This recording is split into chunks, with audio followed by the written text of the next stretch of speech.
राघव चड्डाने आप सोडल्यापासून अनेक हातकरू तरुणांचे भूषण पाणवले. अनेक तरुणी चड्डीत रडल्या. लाखो बेरोजगार लोकांनी त्याला अनफॉलो केलं.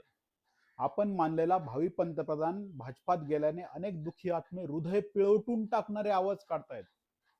अरे चिवत्यांनो, जरा शुद्धीवर या. सोशल मीडियावरील आदर्शवादाच्या पार्श्वभागात घातलेला आपला मेंदू बाहेर काढा आणि खऱ्या जगात काय चालतंय ते बघा. राघव चड्डाला भाजपात त्याच्या राजकीय करिअरचा प्रोग्रेस दिसला म्हणून तो तिकडे गेलाय. तुम्ही नाही का पैशांसाठी दुसरी नोकरी सोडून नवीन नोकरी पकडत? माणसाला स्वतःचा विकास जिथे दिसतो तिथेच माणूस झक मारून जातो. आप ही 2 राज्यांपुरती मर्यादित पार्टी आहे. केंद्रात आप सत्तेत येण्याची शक्यता 0.69% सुद्धा नाही. मग तिथे राहून तुमच्या भावी पंतप्रधानाने काय गाजरगवत उपटायचं होतं का? 7 खासदार घेऊन गेल्याने राघवला मंत्रीपदही मिळू शकेल. नाहीतर आपमध्ये राहून तो महाराष्ट्रातला एका भावी पंतप्रधानासारखा कायमस्वरूपी भावी पंतप्रधानच राहिला असता. तुमच्या आदर्शवादाचा ठेका दुसऱ्याने घेतलेला नाही. त्यालाही सत्ता पाहिजे, पद पाहिजे.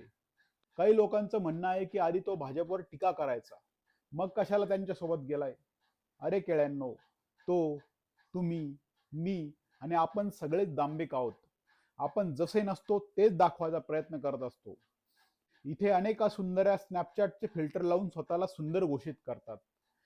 अनेक अज्ञानी लोक इथे ज्ञान पाजळत फिरतात. धनाच्या आणि स्त्रीच्या मोहापासून दूर राहा म्हणणारे बाबा लोक स्वतः करोडो कमवून दुसऱ्यांच्या बायकांना टेबल दाखवतात. मुद्दा असा आहे की आपण सगळेच दांभिक आहोत, खोटारडे आहोत. म्हणूनच दुसऱ्याकडून बोले तैसा चाले अशी अपेक्षा करणं मूर्खपणाचं आहे. धन्यवाद.